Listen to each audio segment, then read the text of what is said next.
I left my kids. After made DNA test, found my wife cheated, all of them aren't mine. I walked into the bathroom and a glint on the carpet caught my eye. A sliver of sunlight reflecting off something small and metallic. Intrigued, I cautiously approached, my bare feet treading carefully. Caroline hadn't mentioned dropping anything, but you never know what might be lurking in the recesses of a bathroom. The tiny foil circle, almost perfectly camouflaged against the carpet's beige hue, was only revealed by the play of light. Bending down, I picked it up. It was the backing from a blister pack of pills, the kind left behind after a pill is pushed out. Turning it over, I saw markings on one side, 2 of them. Assuming this denoted Tuesday, since it was Wednesday, it seemed the pill had been taken the previous day. I don't take any medication. I'm perfectly healthy at 35, and so is Caroline. We'd both recently passed our annual physicals with flying colors. So why a pill backing in our bathroom? Several possibilities flashed through my mind, but one stood out: birth control pills. I'd had a vasectomy 2 years ago, after the birth of our second child, so I assumed Caroline wasn't on the pill anymore. She's never had any issues with periods or cramps, lucky woman. So, why the pills? My mind briefly considered the possibility of some undisclosed illness, but then I recalled our clean bills of health. If the foil was there, the pills themselves were probably nearby. Locking the bathroom door behind me, I began a methodical search. I checked under the sink, in the medicine cabinet, and among the toiletries. Finally, nestled in a box of tampons beneath some aspirin, I found them: the pill pack. It was the same brand she'd used before my vasectomy, back when we weren't actively trying to conceive. Why had she started taking them again? A chilling possibility settled in my gut. She was having sex with someone who could get her pregnant. She'd cheated on me. Caroline and I had been together for 9 years, a significant chunk of our lives. I'd just finished university and was studying to become an engineer while she worked as an administrative assistant. We met at a local bar, and though it wasn't love at first sight, she agreed to a dinner date. Caroline, almost as tall as my 5'10", was a former athlete with a slender build and modest breasts. Her most striking feature, in my opinion, was her stunning figure. We dated for a year before getting married when I was 26. Our 2 children, aged 5 and 2, had prompted me to get the vasectomy to ensure we wouldn't have any more. We seemed to have the perfect family, or so I believed. Caroline returned to work after each maternity leave, dedicated to her career despite the cost of childcare. I co-founded an engineering firm with a couple of friends. We loved our work, even if we weren't swimming in wealth. After discovering the pill foil, I carefully placed it back and resolved to think this through. Confronting her immediately wouldn't be productive. I needed a plan, and I needed evidence. What happened next was uncertain, but gathering facts was my immediate priority. I went to work as usual, my mind churning with possibilities. Who was involved? When did it start? How long had this been going on? Was it someone from her job? Her boss, perhaps? Could her past communications hold clues? And the most devastating question, were our children even mine? Despite the turmoil of loss, betrayal, pain, and anger surging within me, I focused on gathering evidence. I discreetly ordered DNA paternity testing kits online. I also purchased covert surveillance equipment, small voice recorders for her car and purse, and tiny cameras for our home. I doubted she was having affairs at home, as she was rarely there without me, or so I thought. I also needed access to her phone. I knew of a phone cloning tool that could copy her data, capturing messages, emails, and call logs. This required purchasing a new phone, which took a few days to arrive. In the meantime, I observed Caroline closely. She acted completely normal. Our sex life was typical, once or twice a week on weekends. I saw nothing suspicious in her behavior, No rushed showers after coming home.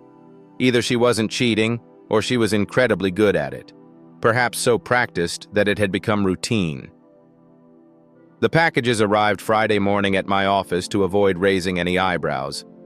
I had the DNA kits, voice recorders, cameras, the new phone, and the cloning kit. Ready to proceed, I left work early. The au pair was already feeding the kids dinner when I got home. I carefully placed the cameras, one in the bathroom, one in the living room, and one in the bedroom, positioned for a clear view of the bed. After helping the kids with their bedtime routines, I collected DNA samples from them and myself, carefully mailing them off for testing.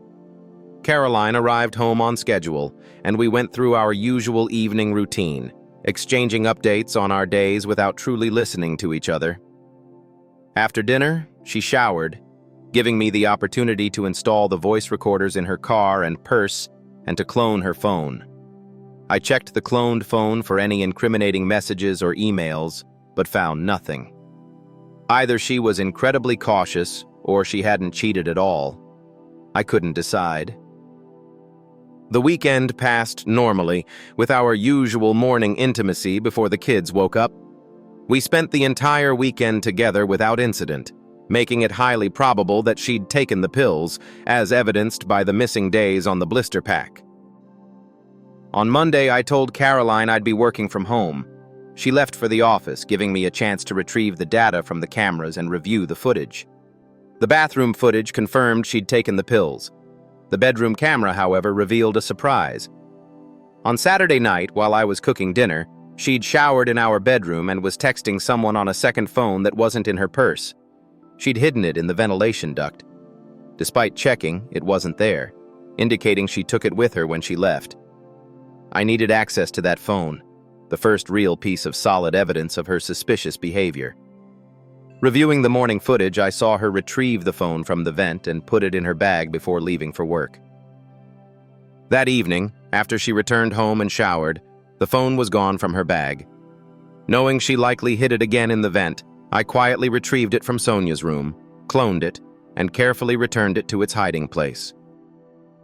I almost got caught when she came out of the shower and found me near Sonia's bed, gently stroking her hair. She asked softly, "Did something happen?" I shook my head. "Sometimes I like to sit with one of them," I whispered, just to remind myself how fortunate I am to have such wonderful children. She smiled. "You're a sentimental old man," she teased. "Let's go before you wake her." The next day, I finally examined the cloned phone. That's when my world shattered. Tears streamed down my face as I sat in my office chair, ignoring the insistent buzzing of the intercom. Eventually, my secretary, Michelle, knocked lightly and entered. Michelle, always impeccably professional and conservatively dressed, looked older than her years, with her slender frame, vibrant red hair, and striking green eyes. Our relationship had always been strictly professional. I'd never given her any reason to think otherwise. She confided in me about a difficult situation with another partner, one who had persistently mistreated her. She'd remained in the partnership, she confessed, because I had always treated her with respect. He'd threatened legal action, demanding she leave, giving an ultimatum, her or him. I ended up with 60% ownership, but I'd lost a partner. Michelle briefly stepped out to handle a previous task, then returned to my office and locked the door. She brought me some tissues and quietly asked, "Tell me." I showed her the phone. The text messages between Caroline and an unnamed person detailed secret meetings and intimate details only a long-term lover would know. Details about Caroline that completely excluded me. It was as if I didn't exist in her private life. "Do you know who it is?" she asked, maintaining her professional demeanor. I shook my head. "How do you know?" she inquired. I recounted finding the silver pill blister pack backing on the bathroom floor and discovering the pills. The words poured out of me, a torrent of revelation and hurt. Throughout my confession, she sat silently, holding my hand, a first for us. You need more information, she said. We'll have the children's DNA results by Wednesday. Can you wait until then? I don't know, I replied. She nodded. Our team in Portland needs you urgently, she said, booking a flight for me. You'll return Thursday. I can't focus on that right now.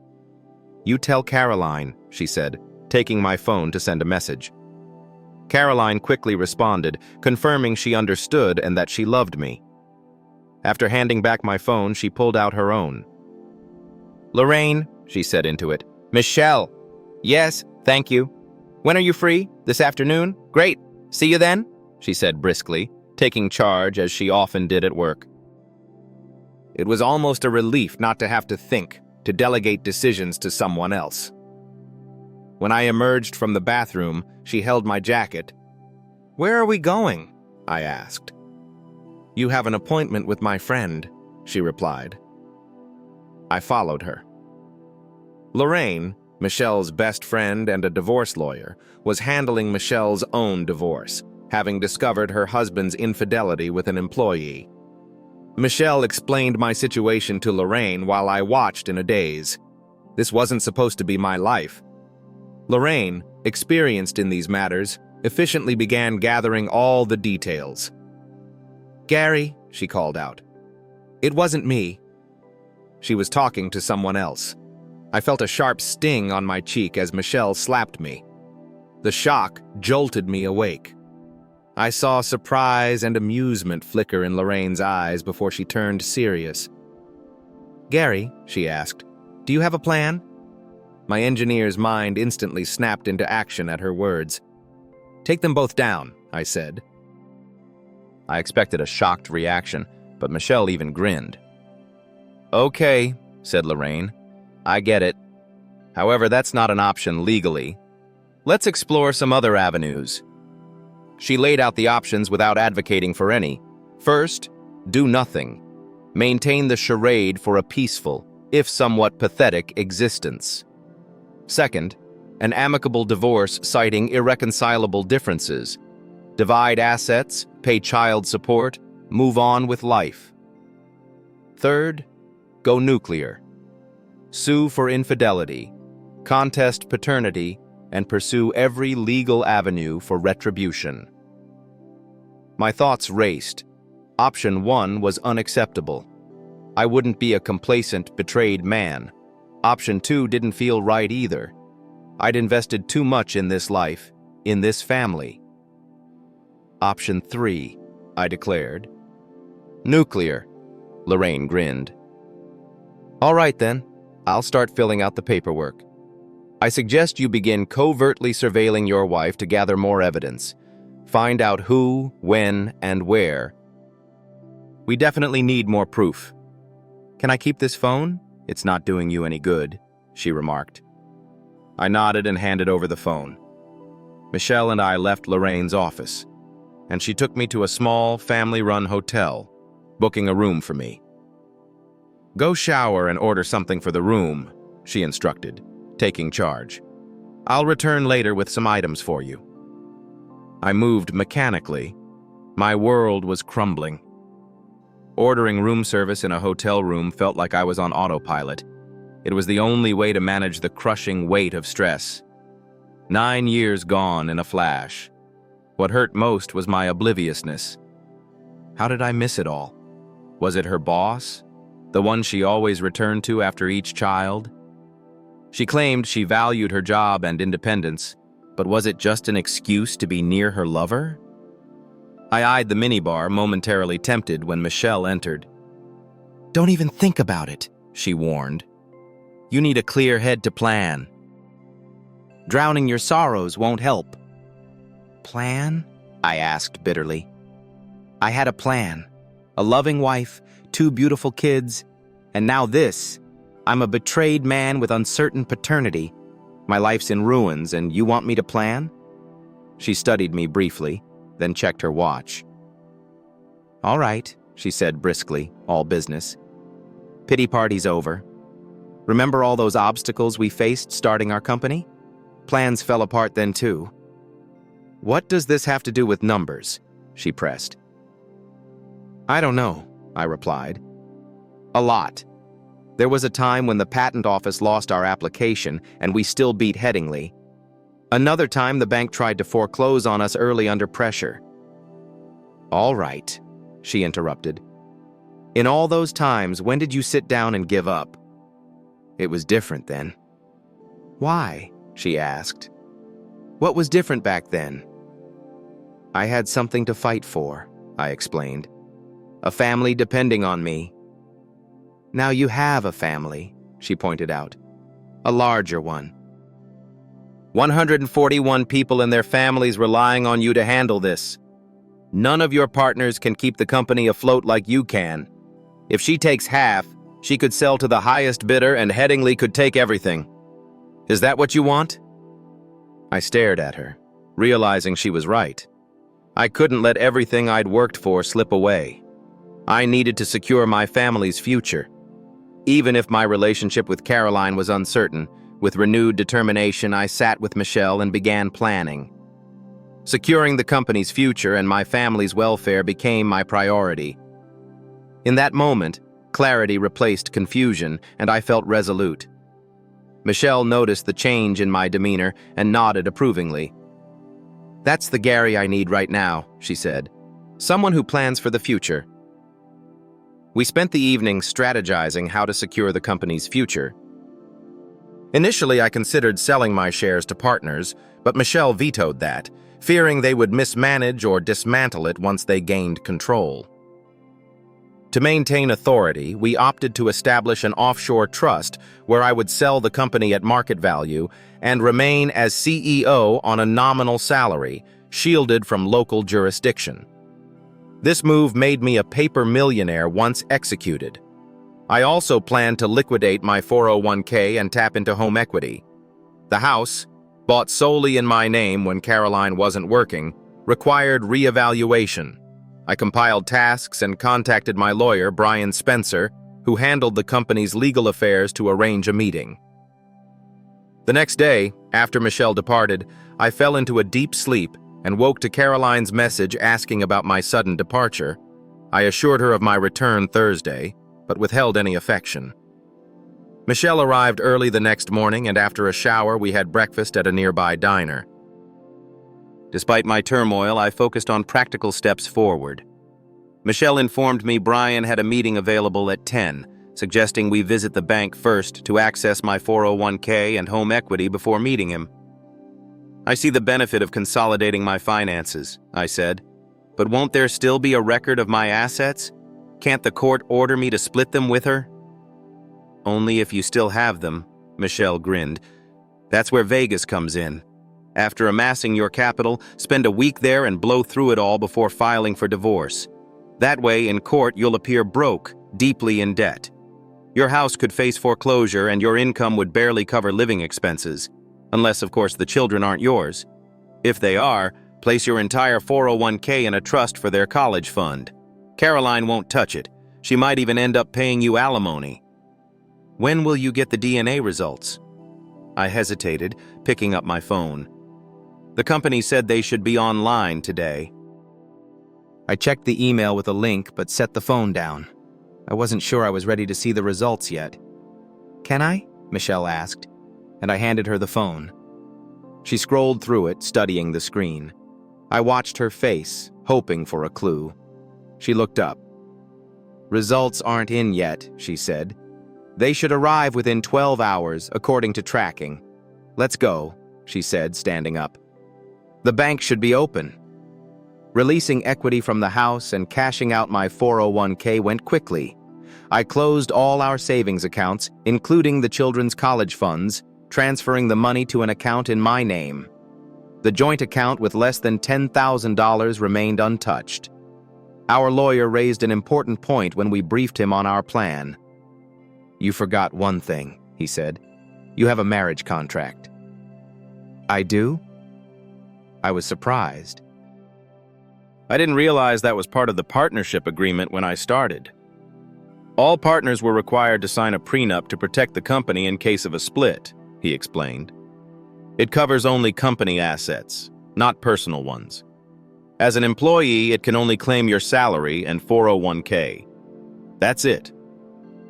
What I suggest, he began, without criticizing your divorce lawyer's plan, is to invest all the freed-up equity from your house into the company. Buy out one of your partners. Robert seemed keen on making money. You may need a loan from the company pension fund to cover the difference. Repayments will come from your reduced salary, minimizing your assessed assets. Since everything else ties back to the company, it remains protected. Your credit rating may suffer from foreclosure, and you'll lose half your remaining bank funds. Besides that, she won't receive anything. We can adjust your salary to potentially make hers higher, making her liable for child support. How will I live? I asked. If my whole salary goes to loan payments, I'll still need to cover living expenses, including my 2 other children, and, well, possibly more. Let's hold off on discussing the children, he advised. Have you decided on a course of action? If they're not yours, will you stay involved? I'm not sure, I admitted. It's too overwhelming to think about. I'll need to wait until I have the facts before making such decisions. Remember your plans with the other lawyers, he reminded me. I bet the lawsuit against her company will bring in enough to pay off the loan and restore your full salary after all this. You can also claim expenses from the children's father if they're proven not to be yours, post-divorce, separate from the settlement. Could you reach out to Robert for me about selling? I requested. I don't think I can handle that right now, he nodded. I'll contact him and update you. We shook hands as we left his office. Relief washed over me momentarily. As we walked out, the plan started to align, a satisfaction filling me. Then, reality hit, reminding me why we were making these plans, leaving an emptiness in my chest. We sat in a diner for lunch when I dared to check my phone again. Clicking on the link in the email, I passed it to Michelle, watching her face for a reaction. I'm so sorry, Gary, she said softly, handing the phone back. I read the results myself. Neither child was biologically mine, though they shared the same father. The shock of losing both children was eclipsed by the searing rage at the betrayal. She not only deceived me about their paternity, but also convinced me to have a vasectomy. Gary, Michelle snapped, pulling me back. Now's not the time. Stay calm. We'll get through this. Struggling to control my anger, I took deep breaths. I wanted to hurt someone. Thoughts of revenge crossed my mind, even hiring someone to deal with the man who fathered the children I thought were mine. Michelle composed herself and led me out of the diner. Lorraine called, she said as we headed to Lorraine's office. She wants to see you. Lorraine appeared solemn as we entered. I have a preliminary report from a private investigator, she said. Caroline had a visitor last night. A man stayed over at your house. I have cameras at home, I said. I'll swap the flash drives and we can review the footage. Good, she nodded. Do it now, then we'll strategize. This footage could be crucial. The au pair is with Sophie and James at the play center, I mentioned. I can't go back without arousing suspicion. I'm supposed to be away on business. Lorraine checked her phone. The au pair is occupied. I'll keep watch and alert you if she leaves. We sped to my house about 30 minutes away. I quickly swapped the flash drives, scanned the house, found nothing unusual, and returned to Lorraine's office. Reviewing the footage, I avoided watching the bedroom footage. I couldn't bear to see more. It confirmed my suspicions, her boss, Bill Wainwright, entering the house with his own key. When James greeted him as Papa Bill, I broke down in tears. I couldn't watch any longer. Lorraine witnessed my breakdown. Michelle, for the first time, hugged me as I cried. After some time, I composed myself. Would you like to rest? Lorraine asked, but I declined. The pain eased slightly, replaced by building anger. What's our next move? I inquired. I've obtained the terms of employment from your wife's company, Lorraine explained. There's an anti-fraternization clause giving us grounds to sue for violation, especially since the person involved is a senior manager. We briefed Lorraine on my company lawyer's advice. prompting her to call him immediately. She received copies of the prenuptial agreement via email. "This changes everything," she said, reviewing the documents. "Your partner's plan is spot on. If he's willing to sell, we invest everything in the company to shield it. We can sue her company for non-compliance, him for emotional distress, her for misrepresentation on the birth certificate, and both for child-related expenses." "It hinges on whether Robert wants to sell," I remarked. "We'll have to wait for his decision." Michelle drove me back to the hotel where I was staying. Just as I reached my room, there was a knock on the door. It was Michelle. "Let's go," she urged. "You shouldn't stay here alone." "Why not?" I asked. "Because you'll brood or hit the minibar," she replied firmly. "I need to keep an eye on you." Gathering my things, she led me out to her car. "Where are we headed?" I asked, feeling indifferent. "To my place," she said. "I have a spare room you can use." But I started to protest, but her gaze silenced me.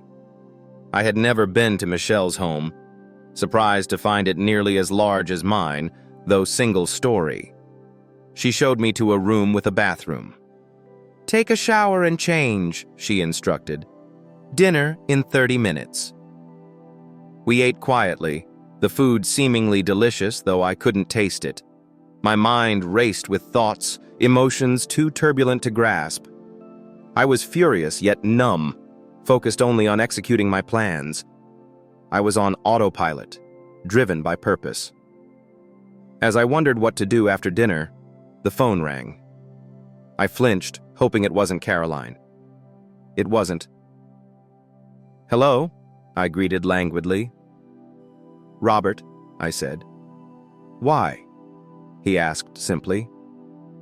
Robert and I had been friends since university, where we bonded over a project that laid the foundation for our business. Initially, I held the majority stake in the company due to greater initial investment. "Caroline is cheating on me," I stated flatly. "All this time?" he exclaimed. "All this time," I confirmed. "And none of the children are yours?" There was a pause on the line. "So you want to tie all your assets to the company and rely on the prenuptial agreement?" he queried, clearly understanding our partnership agreement better than I did. "I'll keep 5% and continue as a consulting engineer," he proposed. "I'll sort it out with HR, the rest is yours." "Okay," I agreed. "I'll have Brian prepare the paperwork." "Gary," he said after a moment, "I'm really sorry. It might not feel like it now, but it will get easier, I promise. I've been where you are now, and it does get easier." Only then did I recall that he had gone through a divorce about 4 years ago. He had kept the details private, though we were close friends. I knew it hadn't been pleasant. He had used the marriage contract himself. The next morning, Michelle woke me with a cup of coffee. "Let's go," she said. We still have a lot to do. First, we visited. Brian Spencer, the company lawyer, had already meticulously prepared all the necessary legal documentation for the buyout of Robert's shares. The transaction concluded with remarkable speed, completed within a mere 30 minutes. To finance the acquisition, I liquidated all my assets, my home equity, savings accounts, and 401k retirement plan. I also secured a substantial loan against the company's pension plan to cover the remaining balance. On paper, my debt now approached $1 million, a significant financial burden. The impact on my salary was immediate and substantial. My income was nearly halved after the loan deductions were applied. Next, we proceeded to Lorraine's office. She carefully reviewed the paperwork related to the buyout, her expression conveying her satisfaction. "This is perfect," she declared, a quiet sense of accomplishment in her tone. "I'll draft the legal papers for the lawsuit today, and we can file them on Monday. Where do you want her served?" "Somewhere that will embarrass her the most," I replied, the bitterness evident in my voice. Lorraine chuckled, a low, amused sound. "If we could do it on a Super Bowl billboard, I'd gladly pay for it." "We'll serve her at her office," Lorraine decided, her tone decisive. Monday morning at 10 o'clock, provided the court clears the paperwork by then. If I file today, we should have confirmation tomorrow afternoon. I nodded in agreement, silently acknowledging the swift and efficient legal strategy. So, what's next? Michelle asked, her voice taking on a commanding tone, assuming the role of strategist and coordinator. We have 2 more stops before you return to the office and act like you've just battled a 5-alarm fire in Portland. Can you hold out at home until Monday? I think I'll have to, I replied, the exhaustion evident in my voice. No need to guess, she assured me, her tone firm and reassuring. Tell me what you need to hold out until then. I'm not sure, I admitted, feeling lost and uncertain. Michelle smiled, a subtle expression of hope and encouragement. Let's go. Surprisingly, our next destination was the medical center, where I'd undergone all my routine checkups and the vasectomy procedure that had ensured I would never father children. Why are we here? I asked, bewildered by this unexpected turn. Didn't you want good news? She teased, her voice light, but her eyes serious. Come on. Inside, Michelle efficiently arranged for us to see my doctor without delay. I glanced at Michelle, who remained discreetly in the background as I entered the consultation room. Please, I gestured for her to join me, extending the invitation. She nodded, stepping inside. Dr. Harrington didn't express surprise or comment on Michelle's presence. He clearly understood her role in my life and the circumstances we were navigating. Gary, he began, his tone professional yet empathetic. I understand you're inquiring about a vasectomy reversal. My eyes widened in disbelief and astonishment. Is that really possible? I asked, a flicker of hope igniting within me. I glanced at Michelle, who offered a small, encouraging smile. Yes, it's quite feasible, Dr. Harrington assured me, his words conveying confidence.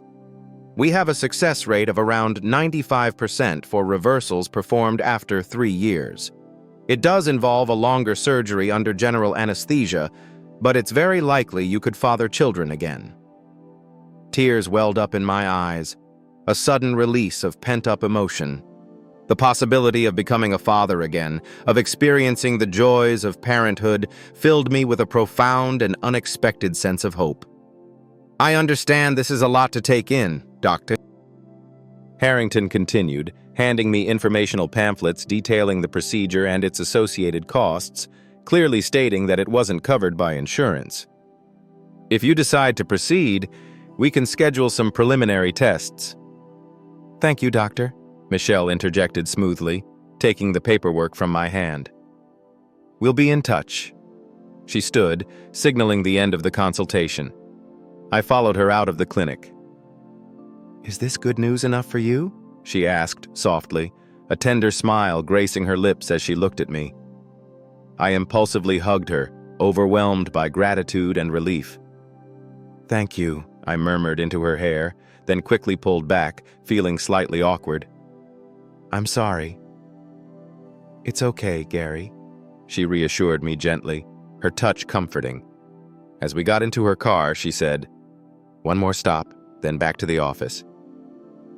I had visited Bill Wainwright's house occasionally over the years while Caroline worked for him. He and his wife Stephanie lived in an exclusive gated community just outside the city, a place that also hosted corporate events. When Michelle and I arrived, Stephanie was already expecting us and welcomed us inside without hesitation, her demeanor calm and composed. She led us to what appeared to be Bill's home office, indicated comfortable seating, and quickly got down to business. How can I help you? Stephanie asked, addressing me directly, her voice expressing a quiet determination. I struggled to find my voice, the weight of the revelation heavy on my chest. Finally, I managed to ask, Did you know? Stephanie sighed sadly, a low, mournful sound. No, she admitted, her voice laced with regret. I suspected, but I never had proof. I couldn't find anything concrete to take to a lawyer. If I had, I would have taken him for everything he had. Michelle muttered under her breath, a cynical comment. Join the club. Stephanie wanted to know if I had evidence, and I nodded, my movements slow and deliberate. "Proof that none of my children are mine," I said, my voice trailing off, the words choked by emotion. Stephanie offered her sympathy, her expression one of understanding and compassion. She shared her own suspicions about Bill and Caroline over the years, her attempts to uncover the truth having been consistently thwarted. She expressed regret for not acting sooner, a sense of guilt evident in her voice. "What are you going to do now?" she asked, her curiosity piqued by my next steps. I debated whether to disclose my plans to Bill's wife, uncertain if she would inform him upon his return. Ultimately, I decided that I wanted him to experience the same shock and betrayal that I had endured. "The real question is, what are you going to do?" I countered, shifting the focus back to her. Stephanie understood and didn't blame me for my caution. She then asked for a recommendation for a good divorce lawyer, and Michelle promptly provided her with a business card. "Thank you," Stephanie said, taking the card gratefully. "Will a week be enough?" I nodded. "That should be fine." "Great," she said, standing up, signaling the end of our meeting. She hugged me briefly and kissed my cheek, a gesture of both sympathy and support. "I'm so sorry," she repeated, her voice heartfelt. "Take care of him," she told Michelle, who winced slightly at the affectionate gesture. "He deserves better than what that woman did to him." We returned to the office, and I spent the rest of the day diligently working to complete my tasks related to the Portland trip, attempting to maintain a semblance of normalcy. At the end of the day, I headed home, weary and emotionally drained. Michelle knocked on my door at her usual time, peered in briefly, and mentioned she was leaving for the day, her professional demeanor instantly returning. Her swift transition back to her usual professional persona left me feeling adrift and uncertain, the intimacy of the day seemingly fading.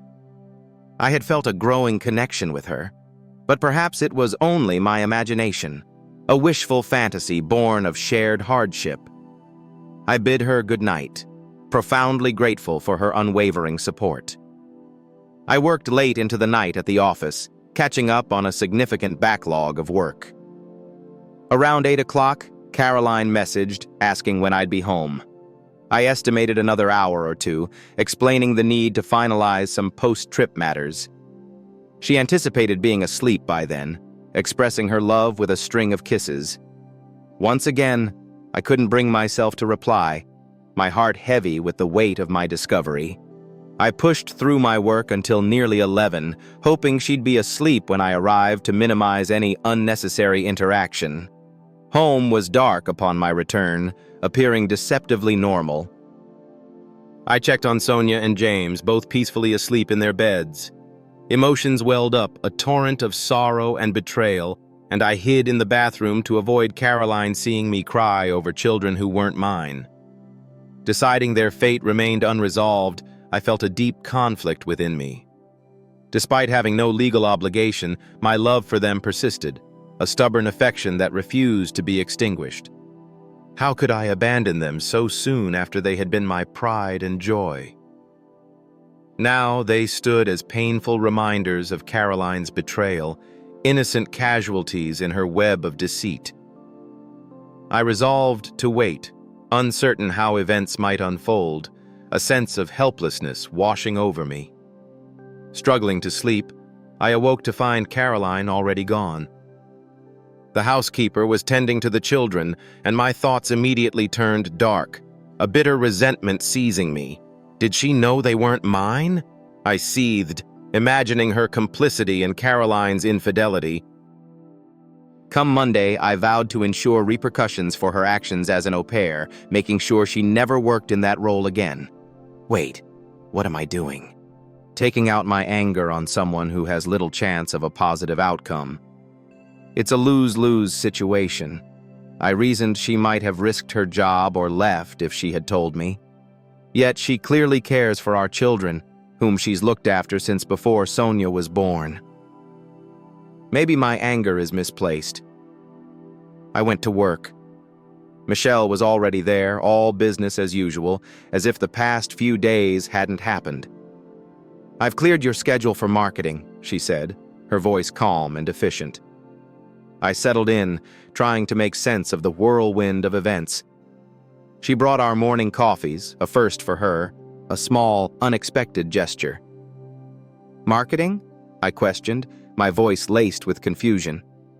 "Since when am I involved in that?"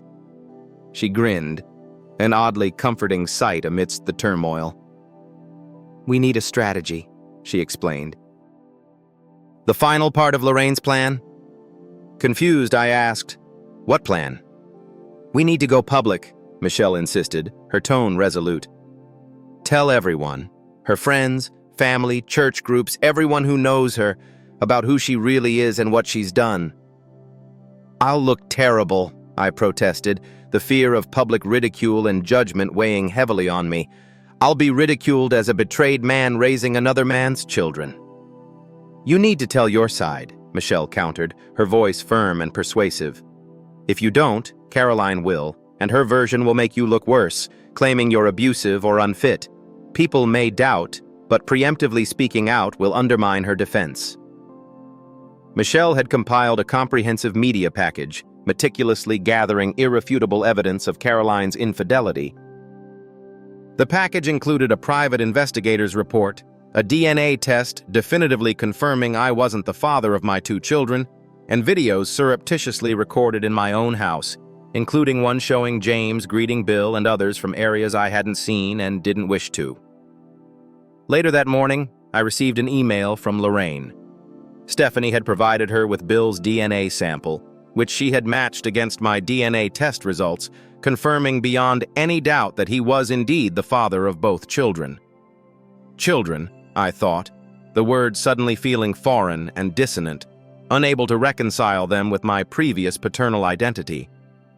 We incorporated this new information into a comprehensive package for Caroline's and my parents, her siblings, and her wider network of contacts on Facebook and LinkedIn. Copies were scheduled for courier delivery on Monday at 10 a.m., meticulously timed to coincide with a planned event. I just needed to get through the weekend. Drawing on my engineering background, I had devised a plan, a simple but effective solution. In less than an hour, I designed and assembled a small device equipped with a tiny motor, a timer, and a battery. It could be set to vibrate after a specific duration. Friday evening, after the au pair had left, I discreetly placed the device under Sophie's pillow. It was set to activate at our usual wake-up time of 6 a.m. the following morning. Everything went smoothly. Sophie's early entry into our room preempted any attempt at intimacy. I smirked to myself, having successfully occupied myself all Saturday with Caroline's long-neglected household tasks. When she remarked on it, I casually pointed out they needed doing.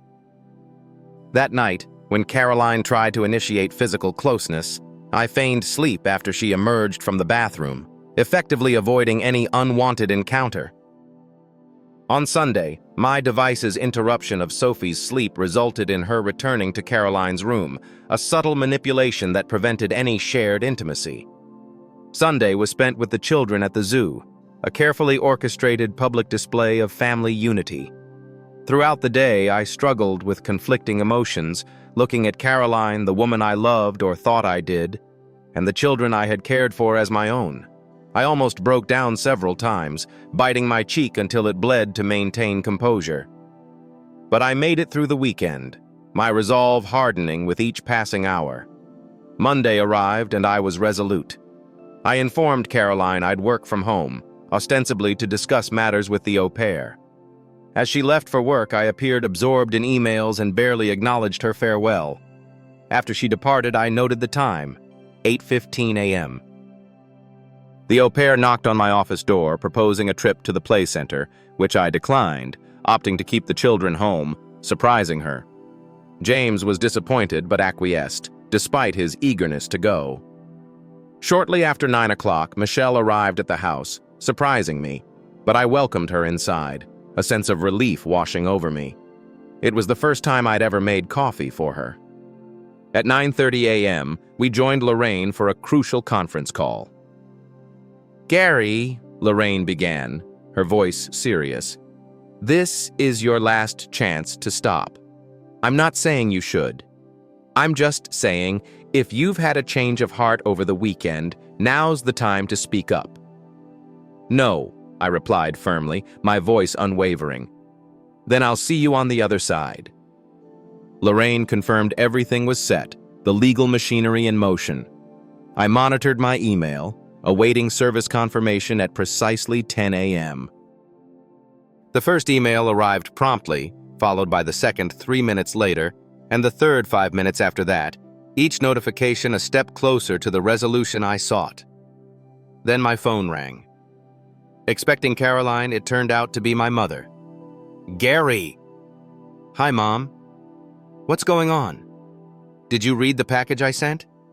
"Yes." "Then you know as much as I do. Caroline has been cheating on me, likely throughout our entire marriage with her boss. The children aren't mine. I'm divorcing her. Gary, you can't." "No, Mom. I have to work. I have other calls." I ended the call, only for it to ring immediately again, this time from Caroline. "Gary!" I didn't pick up, waiting for her to leave a message. "We need to talk. I'm coming home." With that, she hung up. "Caroline's on her way," I informed Michelle, bracing myself for the inevitable confrontation. "I'll step out," she offered, her voice composed and supportive. I wanted to ask her to stay, but I couldn't find the words. I simply looked at her, a silent plea in my eyes. "Call me," she said, her voice soft yet resolute. "Won't you know what's happening?" And she left. About 20 minutes later, Caroline arrived home. I heard her car pull up outside. She didn't bother entering through the garage. Uncertain of what to expect, I waited as she walked into the house and into my office, taking a seat across from me. "Gary, Not interested," I cut her off, my voice sharp and decisive. "Actually, uninteresting," I corrected, my tone hardening.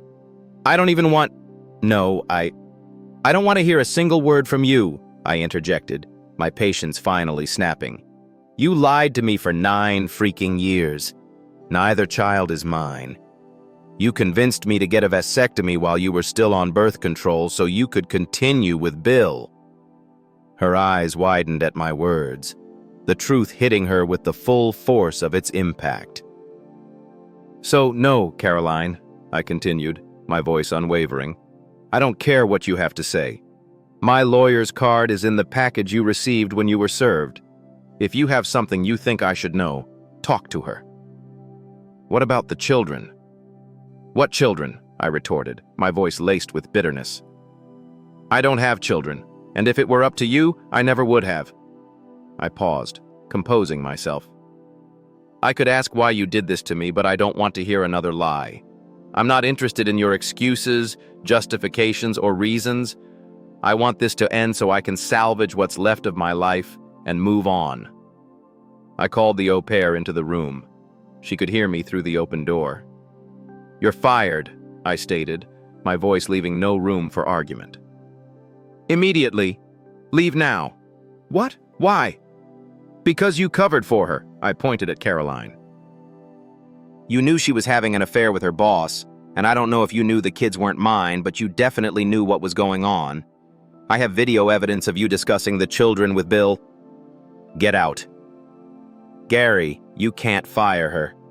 I pay her salary." The au pair looked gratefully at Caroline. "Fine," I conceded, maintaining control. "I've already contacted the agency, informing them you were complicit in an extramarital affair. If Caroline wants to keep you, she'll need to handle your salary, taxes, vacation, pension, sick leave, and insurance." The au pair turned pale, the implications of my words sinking in. Losing her job and being removed from the agency's records would make finding new domestic work nearly impossible. Agencies communicated with each other.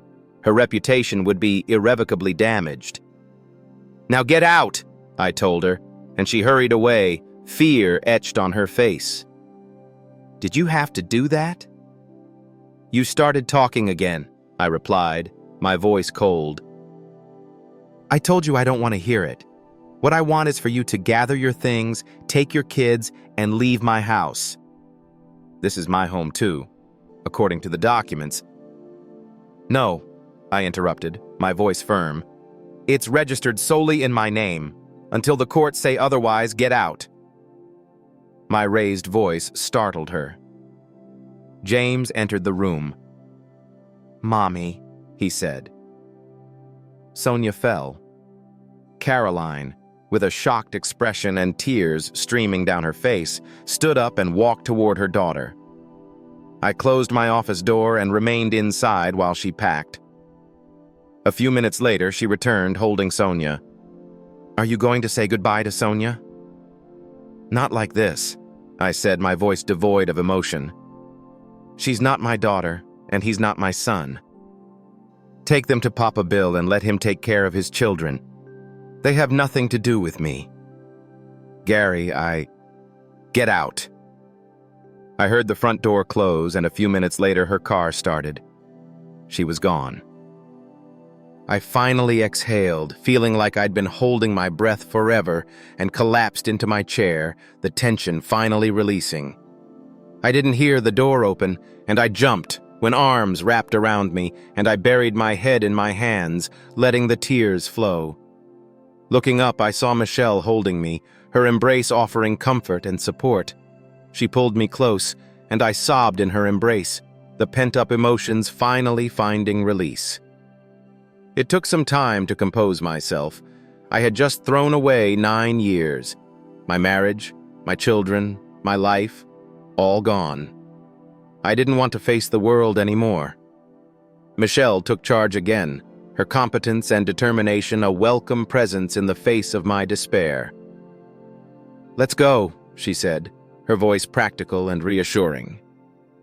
Lorraine mentioned it could take Caroline about 4 hours to get an emergency order to occupy the house because of the children, and this being our matrimonial home. She'll be back. "Do you really want to let her please herself by throwing you out of your own home?" We gathered some clothes and important documents. I needed to figure out where to stay, but we loaded my car and Michelle's car with my belongings and left. First, we stopped at the office where I had been served. Later that day, Lorraine called to update me on the proceedings. Not only was there an order granting Caroline temporary occupancy of the house, but also a restraining order prohibiting me from coming within 100 meters of it. If I needed to retrieve anything, I'd have to schedule it with Caroline's attorney at my own expense. Confused by the situation, I found myself relocated to Michelle's spare room. My clothes were in her closet, and all my documents were neatly arranged in her office cabinets. A week had elapsed since Caroline filed for divorce. I'd work during the day, then return with Michelle to her house for meals and sleep. In the mornings, she'd bring me coffee, prepare breakfast, and we'd commute to the office together. Our interactions felt unchanged. She remained strictly professional except for a comforting hug on my first breakdown at home. Smiles were scarce, given the circumstances. Monday morning, we met with the lawyers from Caroline and Bill's employer. Details were unclear to me, but apparently we'd filed a claim for an amount the company couldn't afford, despite having insurance capped at $1 million. Their lawyers were businesslike, their demeanor professional and detached. Lorraine, my lawyer, seemed pleased, her expression conveying quiet satisfaction. "What's the next step?" their lawyer inquired, his tone formal and direct. "Immediate and permanent dismissal of the senior member with loss of pension benefits, plus retaining Caroline on staff for 3 years with a payout of $1.5 million, Lorraine replied, her voice confident and assured. I tuned out during their discussion, my mind preoccupied with the implications of the settlement. Eventually, they agreed to the terms, though my share was reduced to $750,000. This would help settle some of my debt to the company's pension fund. "Payment will follow finalization of the divorce," Lorraine stated. They nodded in understanding. Lorraine continued to accompany us, and at the subsequent meeting with Bill Wainwright's lawyers, I left their office $500,000 richer. Now I had enough to fully repay the pension loan and retain a small reserve for after the divorce. My final meeting that day was with Caroline's lawyers. She was present but avoided looking at me when I entered. Michelle and Lorraine were by my side, providing support and a sense of calm. "The financial claims in the divorce petition are outrageous," Caroline's lawyer began, his tone assertive. "Your client, as CEO and majority shareholder of a company valued at approximately $20 million, not to mention assets, savings, and—" "Allow me to interrupt," Lorraine interjected smoothly, presenting a stack of meticulously prepared papers. "According to the prenuptial agreement signed by all parties, the company is not divisible in divorce. My client recently made a substantial additional investment in another company, depleting most of his savings, 401k, and home equity. He also borrowed from the company's pension fund. Due to this loan, his salary has been reduced. He now earns less than your client, and I'll seek interim support while he stabilizes." "What about the children?" Lorraine replied, her voice clear and unwavering. "DNA evidence proves these children aren't his. She falsified birth records to fraudulently name my client as father. Additionally, we are pursuing damages for coercing him into surgical sterilization under false paternity. Your client can accept the divorce terms as is, vacate the marital home, and receive half of the joint account, currently valued at $9,443.15. The lawyer reviewed the documents, then glanced at Caroline and finally at me. "Gary, please." 9 years, I said, the weight of the betrayal finally finding voice. 9 damn years. Day after day you lied to me. There's nothing you can say that I want to hear. Caroline looked at her lawyer and nodded. She signed the papers, the final act in a long and painful chapter of my life. I wasn't present when she left our home. Instead, I received a letter from her lawyer confirming the lifting of the restraining order and transferring the house to me. Despite contemplating a return, I opted to list the house for sale. While it didn't fully cover my bank debt, I bridged the gap, leaving the bank satisfied. 2 months had passed, and I was still residing in Michelle's spare room. Following our divorce, Caroline moved back in with her parents. Despite presenting solid evidence, they staunchly supported her and refused to communicate with me. Personally, it wasn't a loss for me. For reasons unknown to me, Stephanie hadn't followed through with divorcing Bill as she had promised. I didn't inquire further. Due to his loss of a corporate job and pension, they had to sell their house in the gated community and move into a small apartment. Bill managed to secure a decent job with his market connections and skills, albeit with a lower income than before. I had no idea if Caroline and Stephanie had crossed paths. I hadn't seen Stephanie since that day at her lawyer's office and had no desire to do so. I was at my desk at work when Michelle knocked and entered without waiting for a response. "Bill Wainwright is dead," she announced bluntly, her tone devoid of emotion. "What?" I exclaimed, startled by the unexpected news. "How?" "Apparently Stephanie caught him with Caroline again," she explained, her voice matter-of-fact.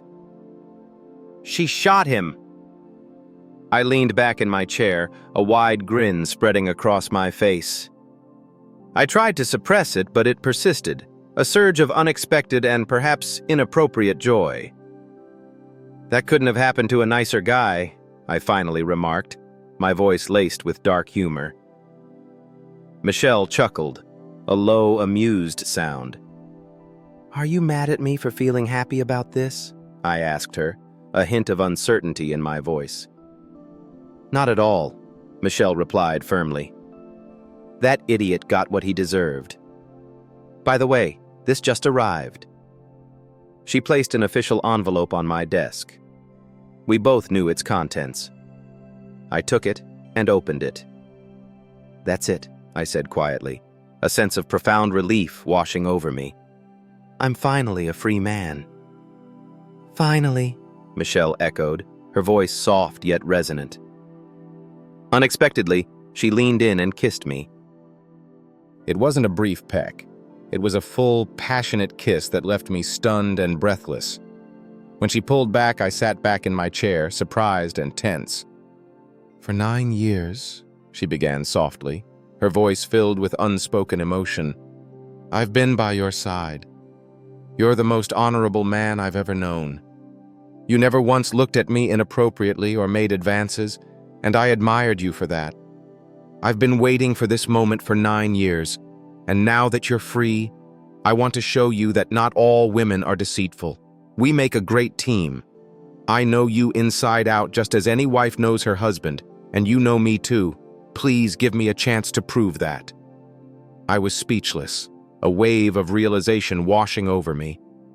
Memories of our time together, the shared experiences and unwavering support, flooded my mind, contrasting sharply with the betrayal I had endured. I realized I had genuine feelings for Michelle, feelings that had been subtly growing over time, particularly during the difficult period of my marriage to Caroline.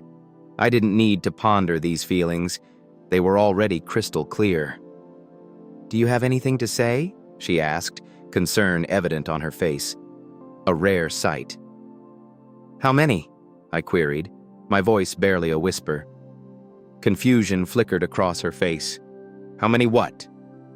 "Children," I clarified, a smile playing on my lips. "How many children should we have,